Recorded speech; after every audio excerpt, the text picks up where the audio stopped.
The perfect life that wasn't. The champagne flute shattered against the marble floor, and Lydia Hartwell watched the crystal fragments scatter like the pieces of her 15-year marriage. Her husband hadn't even looked up from his phone on their anniversary. In the penthouse, she decorated with her own hands, wearing the dress she'd bought, hoping he might notice. But Victor Kane never noticed anymore. Not her tears, not her effort, not the woman slowly disappearing in front of him. Tonight, something inside Lydia finally broke alongside that glass. And for the first time in years, she wondered what would happen if she stopped trying to hold everything together. If you're watching from a city where women rebuild themselves stronger than before, drop that city name in the comments. I want to see how far this story travels. And hit that like button because Lydia's journey is just beginning, and you won't believe where it goes. The storm hit Chicago the way storms always did in October. Sudden, violent, and without apology. Rain hammered against the floor-to-ceiling windows of the penthouse apartment on Lakeshore Drive, each drop racing downward like tears the glass couldn't hold back. Lightning split the sky over Lake Michigan, illuminating the darkened city in brief, stark flashes that made everything look like a photograph. Frozen, lifeless, caught in a moment that couldn't last. Lydia Hartwell stood in the kitchen, her hands trembling as she adjusted the candles on the dining table for the third time. Everything had to be perfect. It always had to be perfect. She'd spent the entire day preparing. The Chilean sea bass with lemon butter sauce, Victor's favorite, though he rarely ate at home anymore. Wild mushroom risotto, made from scratch, the way his mother used to make it before she'd stopped speaking to Lydia for reasons that had never been fully explained. Some transgression Lydia had committed without knowing. Some failure to meet standards she'd never been told existed. A chocolate torte from that bakery in Lincoln Park, the one she'd taken the train to because Victor's driver had been unavailable again. The kitchen smelled like rosemary and butter and expensive wine. Lydia had opened a bottle of the Burgundy Victor kept locked in the temperature-controlled wine cellar, the one he saved for special occasions that never seemed to materialize. If their 15th anniversary wasn't special enough, she didn't know what was. 15 years. 15 years deserved more than takeout or another business dinner, where she'd sit beside him smiling at strangers while he discussed mergers and market shares and leverage ratios, as if she were part of the furniture. Beautiful furniture. Maybe something to be admired and then ignored, but furniture nonetheless. The candles flickered in the draft from the air conditioning. Lydia checked her watch, 7:47 p.m. Victor had texted at 6, running late. Start without me. She hadn't started without him. She'd waited, watching the food grow cold, listening to the storm intensify outside, feeling something dark and familiar coil in her chest. It wasn't anger. Not yet. Anger required energy, required the belief that expressing it might actually change something. And Lydia had learned over the years to conserve her energy for the things that might actually make a difference. This was something else. This was the slow, steady erosion of hope. Like watching a coastline disappear, one wave at a time until you couldn't remember what the shore used to look like. At 8:15, the elevator chimed.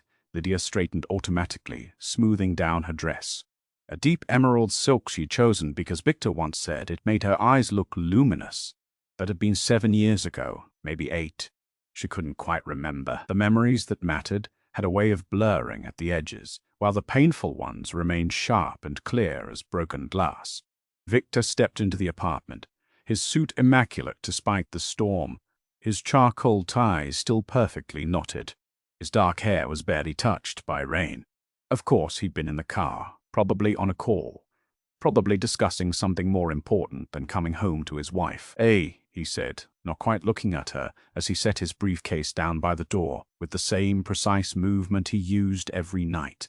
Everything Victor did was precise, calculated. He'd built an empire on knowing exactly where to place his pieces on the board. "Hey!" Lydia's voice came out softer than she'd intended, almost apologetic.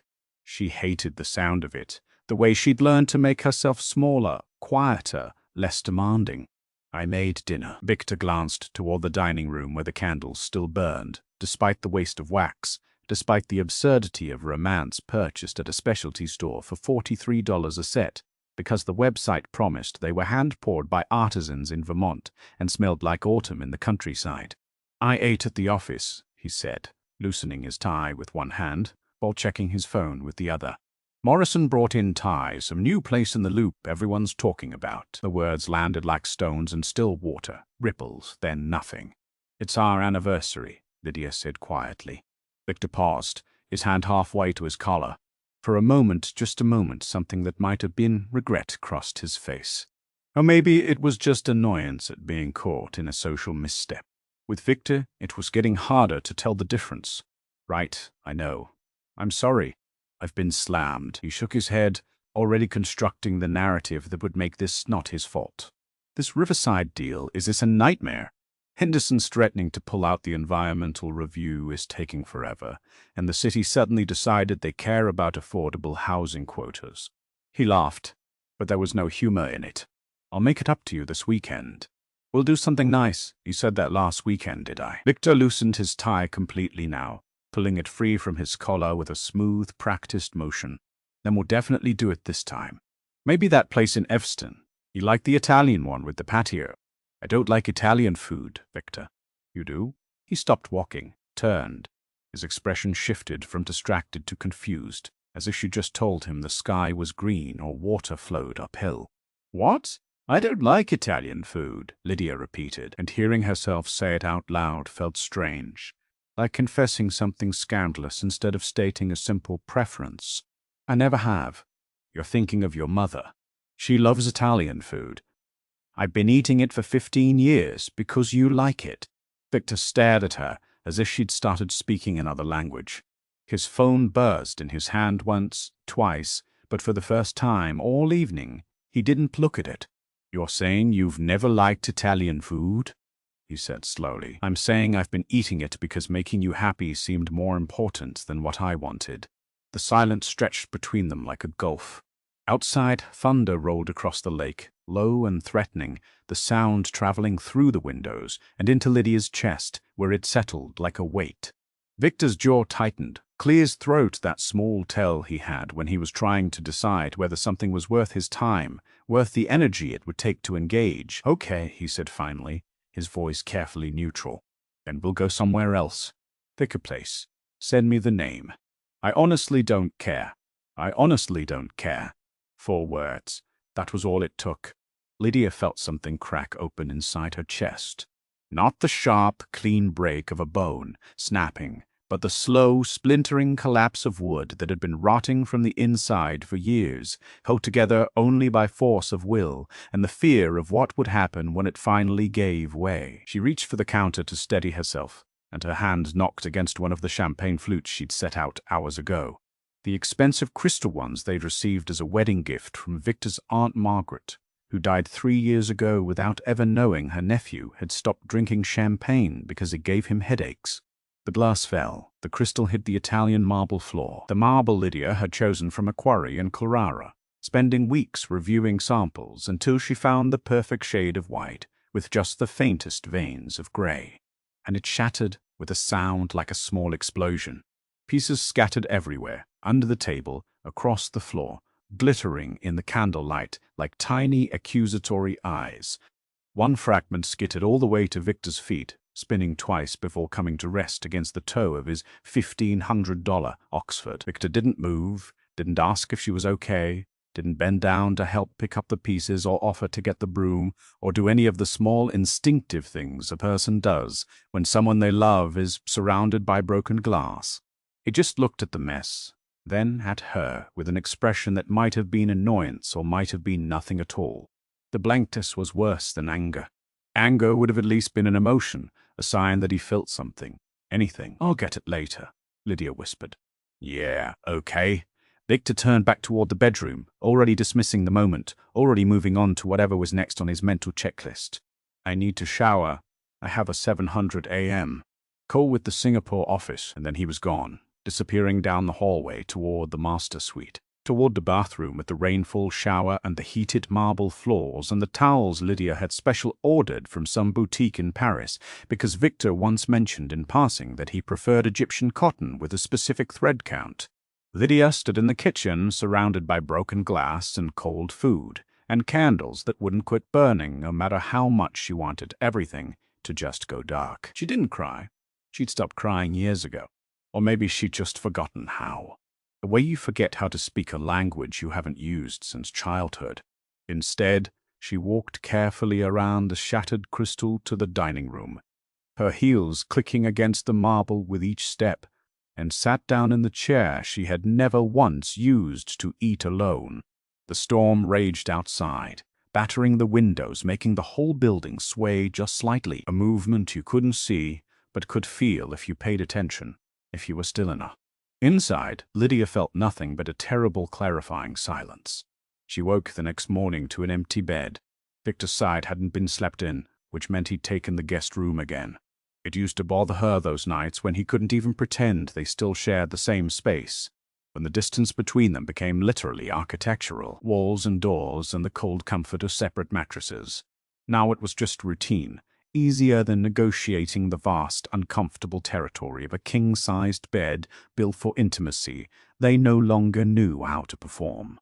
Lydia dragged herself to the bathroom and studied her reflection in the mirror. 38 years old, still beautiful, people said, though the compliment always carried the weight of surprise. Still beautiful, as if youth were the only currency that mattered, as if she'd somehow cheated time by maintaining her cheekbones and the green eyes Victor had once written poetry about. Bad poetry, she discovered. She'd found the old letters last year while organizing his office for the cleaning service, tucked in a drawer beneath tax documents and mortgage statements. Your eyes are like emeralds in a sea of light. Your laugh is music that makes my soul dance. She laughed out loud when she read them, a sharp, bitter sound that had echoed in the empty room. When had Victor last made her laugh? When had he last looked at her long enough to notice the color of her eyes? She showered underwater hot enough to hurt, then dressed in tailored black pants and a cream silk blouse, the uniform of invisible elegance. She'd perfected it over the years. How to look expensive and unobtrusive at the same time. How to blend seamlessly into the background of Victor's life without disappearing completely. Except she had disappeared. That was the whole problem. Downstairs, Victor was already gone. A note on the counter written in his efficient, angular handwriting. Meeting in New York back Thursday. Be not love, Victor. Not even see you soon, or take care, or any of the small pleasantries people offered when they left the people they supposedly loved. Just an initial like she was his assistant, and this was an office memo about a schedule change. Lydia crumpled a note and threw it in the trash, watching it land on top of the eggshells and coffee grounds. From breakfast she hadn't eaten. The penthouse felt enormous around her. 4,000 square feet of white walls and designer furniture and carefully curated art she'd chosen from galleries Victor never visited. She'd poured herself into this space. Every lamp, every throw pillow, every book on the custom shelves that lined the library wall.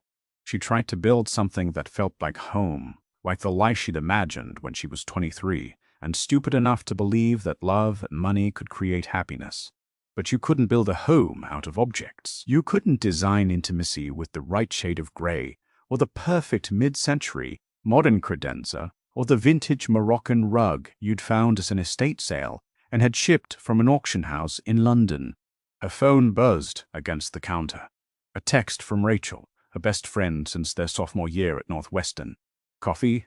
I'm working from home today. Come save me from spreadsheets and existential dread.